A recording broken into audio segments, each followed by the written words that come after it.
السلام علیکم۔ رمضان المبارک کی خصوصی نشست کے ساتھ ہم حاضر خدمت ہیں۔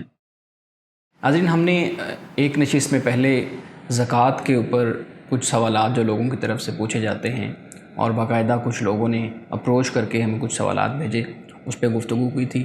آج زکوٰۃ سے متعلق سوالات پہ ہم ایک اور نشست کر رہے ہیں اور اس کے اندر مختلف پہلوؤں سے زکوٰۃ کے اوپر جو ایشوز ہوتے ہیں، جو کیوریز ہوتی ہیں ذہن کے اندر، اس پہ ہم صاحبزادہ امانت رسول صاحب سے گفتگو کریں گے۔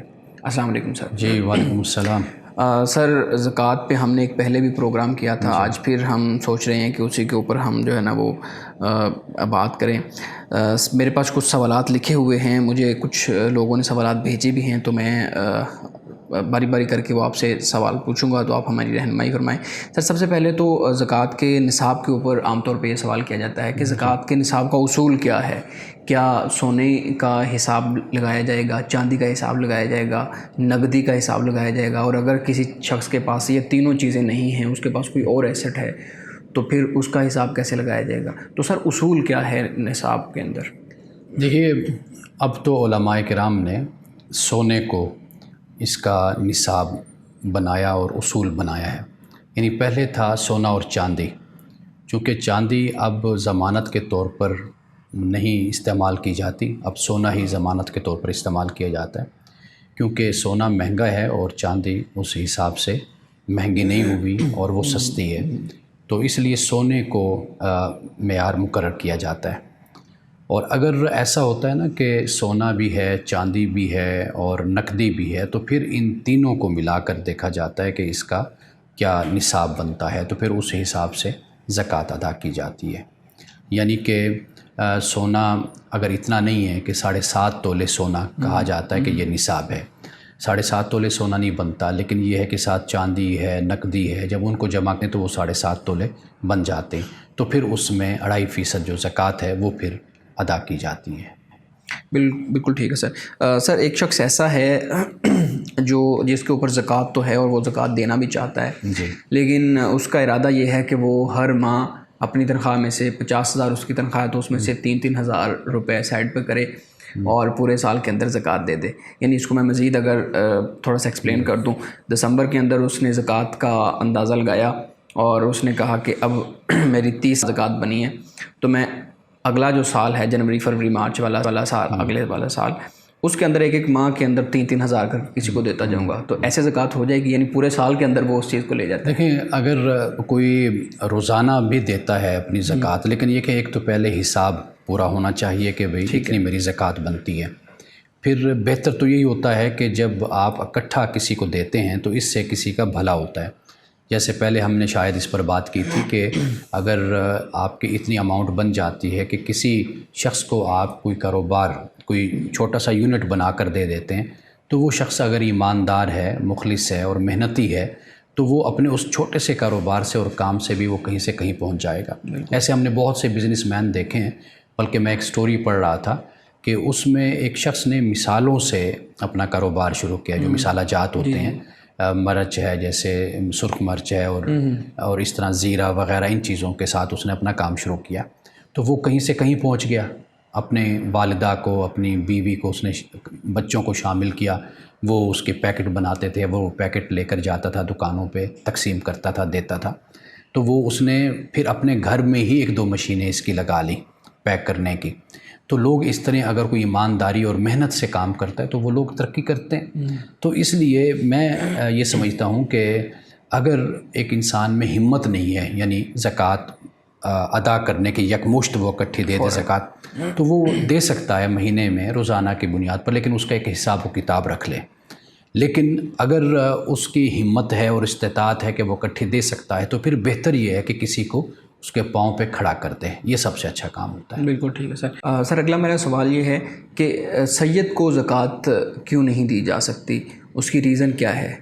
اچھا، دیکھیے، ہمارے ہاں یہ بات معروف ہے کہ سید کو زکوٰۃ نہیں دی جا سکتی۔ اچھا، بڑے عرصے تک ان کو سید کی جگہ فاطمی کہا گیا اور علوی کے الفاظ ان کے لیے استعمال ہوئے۔ یعنی میں یہ پڑھ رہا تھا، غالباً سیر اعلام النبلاء میں اس بات کو امام ذہبی نے بیان کیا ہے کہ کافی صدیوں تک یہ فاطمی اور علوی یہ بعد میں ہمارے ہاں پھر سید جو ہے یہ لفظ زیادہ استعمال ہمارے ہاں ہونے لگا۔ سید کو عام طور پر ہمارے ہاں تصور یہ کہ زکوٰۃ نہیں دی جا سکتی، لیکن رسول اللہ صلی اللہ علیہ وسلم کے زمانے میں یعنی جو آپ کی اولاد ہے، ازواج ہیں، آپ کی صاحبزادی ہو گئی یا صاحبزادیاں یا بنو ہاشم، یہ جتنے بھی لوگ تھے ان کو اصل دوسرے ذرائع سے ان کو مالی مدد ان کو مل جاتی تھی۔ جیسے مثال کے طور پر مال فے کی ہم نے بات کی، مال غنیمت کی بات کی، اور دوسرے ذرائع سے ان کی مدد ہو جاتی تھی۔ لیکن اس لیے رسول اللہ صلی اللہ علیہ وسلم نے ان کو زکوٰۃ سے یعنی دینے سے منع کیا کہ سید پر زکوٰۃ نہیں لگتی، سید کو زکوٰۃ نہیں دی جانی چاہیے۔ لیکن آج جب ہم دیکھتے ہیں تو اب اس طرح کے تو وسائل اور ذرائع سیدوں کے لیے موجود نہیں ہیں کہ جیسے رسول اللہ صلی اللہ علیہ وسلم کے دور میں مال فے تھے یا دوسرے ذرائع تھے جس سے سید کی کہہ لیجیے یا بنو ہاشم کی کہہ لیجیے یا رسول اللہ صلی اللہ علیہ وسلم کے اولاد اور ازواج کی مدد ہو جاتی تھی۔ تو آج تو وہ ذرائع اور وسائل نہیں ہیں، تو لہٰذا میرا خیال ہے کہ بلکہ علماء کی ایک رائے یہ بھی ہے کہ سید کو زکوٰۃ دی جا سکتی ہے۔ سر ہم نے پچھلے اس میں جو ہمارا پروگرام تھا زکوٰۃ سے متعلق اس میں بات کی تھی زکوٰۃ کے مصارف کے بارے میں جی، اور مسلم اور جو غیر مسلم کو زکوٰۃ دینا ہے اس کی ہم بات کی تھی۔ ایک سوال ہمیں اس پہ جو ہے نا وہ یہ آیا ہے کہ سب سے بہترین مصرف کون سا ہے زکوٰۃ کا آج کے دور کے اندر؟ کیا ہم غیر مسلم کو دے دیں اور وہ اسلام کی طرف آ جائیں، مدرسوں کو دے دیں، ویلفیئر کے کاموں کو دے دیں؟ تو سب سے بہترین مصرف آپ کے نزدیک کون سا ہے؟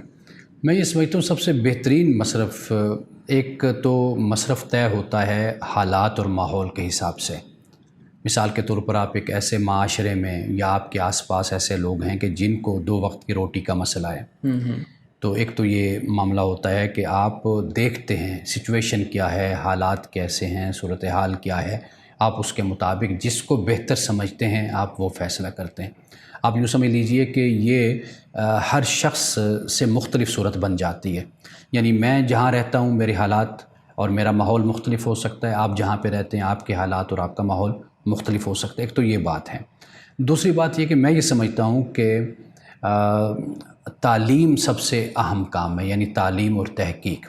اگر ایک قوم کو تعلیم دی جائے، ایجوکیشن دی جائے، اسکول ہوں، کالجز ہوں، ادارے ہوں اور جدید مدرسہ اور جدید جامعات ہوں، تو یہ سب سے بڑا مصرف ہے۔ اس لیے کہ طالب علم کی مدد کرنا، اس کو تعلیم کے لیے سہولت مہیا کرنا اور اس کا پھر اس تعلیم کی وجہ سے روزگار تک پہنچنا یا معاشرے کی خدمت کے قابل ہونا، معاشرے کی سروس کرنا، یہ جو چیز ہے یہ میرا خیال ہے کہ سب سے زیادہ اہم ہو جاتی ہے کہ ہمیں خاص طور پر یعنی پاکستان کے معاشرے کو جب ہم دیکھتے ہیں تو ہمیں ایجوکیشن کی زیادہ ضرورت ہے کہ ہمیں تعلیم دی جائے۔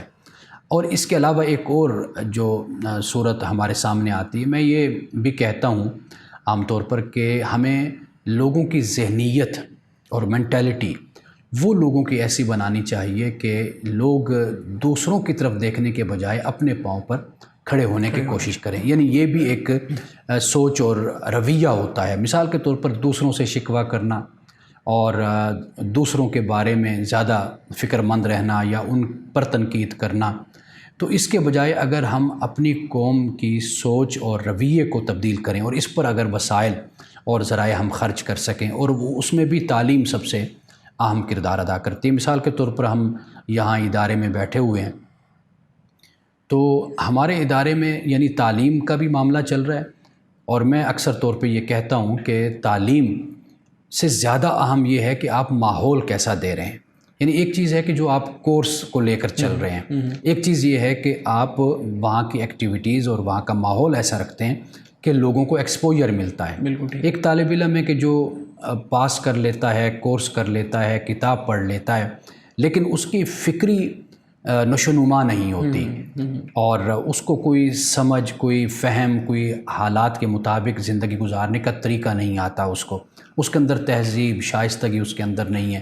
یہ وہ چیزیں ہیں جو میں یہ سمجھتا ہوں کہ ہمارے معاشرے کو اس کی بڑی ضرورت ہے۔ اگر ہم اپنے وسائل کو ان چیزوں پر لگائیں اور نوجوانوں کی تربیت اور تعلیم اور تعمیر کردار پر ہم خرچ کریں تو زکوٰۃ کا یہ بھی ایک بڑا خوب مصرف ہے۔ بالکل، بڑی خوبصورت بات ہے کہ ہم تعلیم و تحقیق کے جو ادارے ہیں ان کے اوپر اپنے وسائل کو خرچ کریں تو یہ دور پائز کے نتائج ہمیں نظر آئیں گے. بالکل ٹھیک ہے سر. سر اگلا جو سوال میرے پاس ہے وہ یہ ہے کہ ایک شخص ایسا ہے جس نے انجانے میں یا جان بوجھ کر یا کسی اور وجہ سے زکوٰۃ نہیں دی, پچھلے 4 سالوں کی زکوٰۃ اس نے نہیں دی.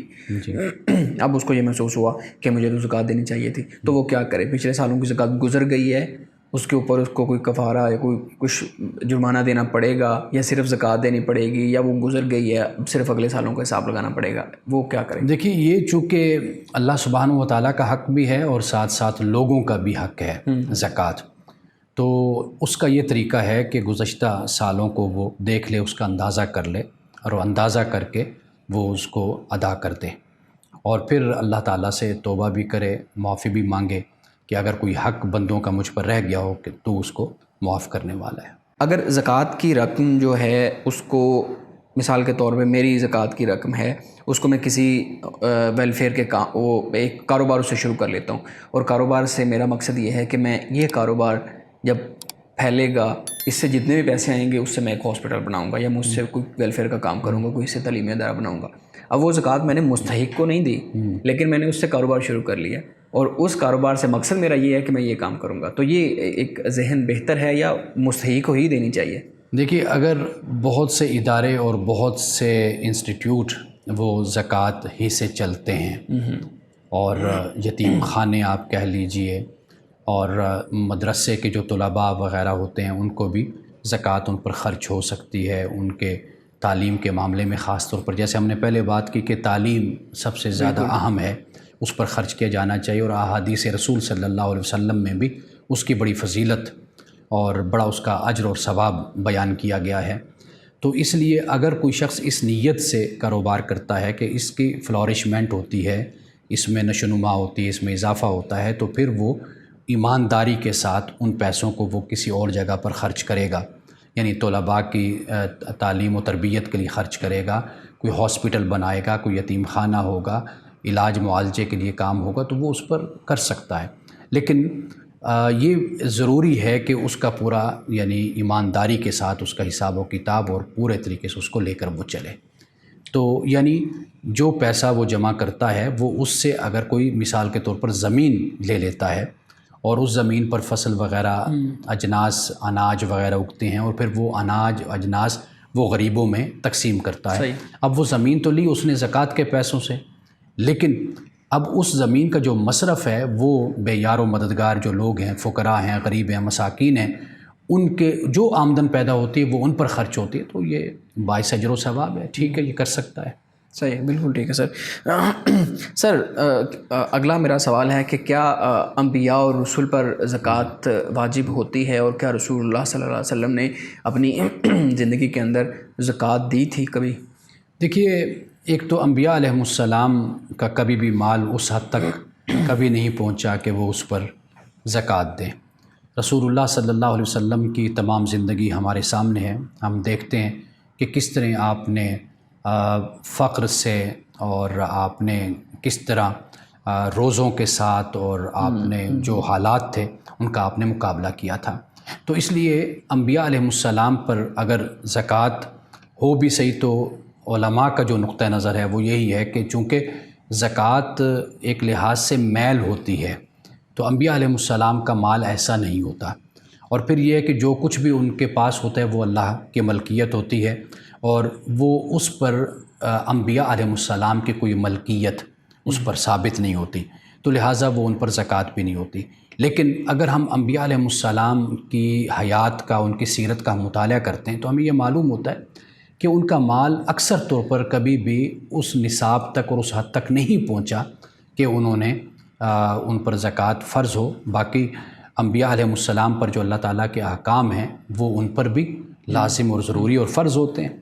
اور انا اول المسلمین, جیسے رسول اللہ صلی اللہ علیہ وسلم نے فرمایا کہ میں سب سے پہلا فرما برداروں میں سے میں ہوں, اللہ تعالیٰ کے احکام کا, اللہ کے دین کا.